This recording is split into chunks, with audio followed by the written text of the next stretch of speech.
টাকি মাছের ভর্তা আজকে সকাল সকাল গরম ভাতের সাথে রেসিপি। সর্বপ্রথম ভর্তাগুলো টাইলা নিয়ে আইসা পাড়ার মধ্যে রাইখা এই কাঁটাগুলো আগে বাইছা নিতে হইব। বাইসা আলতো হাতে কাঁটাগুলো ফালাইয়া দিয়া তারপরে এই তো পেঁয়াজ ধনিয়া পাতা এগুলোর সাথে হালকা আলতো হাতে মিক্স করার পরে তারপরে দিতে হইব কাঁচামরিচগুলা। কাঁচামরিচগুলো এখন যে যেমন ঝাল খায় তার উপর ডিপেন্ড করে কেমন করে দিব। তারপরে এই যে ভালো মতো বাটাবাটি করার পরে তারপরে এর মধ্যে মানে একটু হালকা হাতে মনে করেন সরিষার তেল দিয়ে মাইখা নেবেন।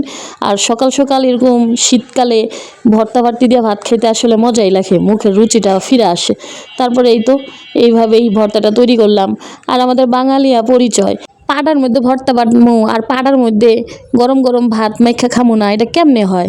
তারপরে আমি গরম গরম ভাত আইনা এমনি পাড়ার মধ্যে ডইলা কসলাইয়া খাইলাম। আহারে কি যে স্বাদ! এরকম করে যদি আমি 3 বেলায় কেউ আমার ভর্তা দেয়, আমি 3 বেলায় ভর্তা ভাত খামু, গোস্তরে না করমু।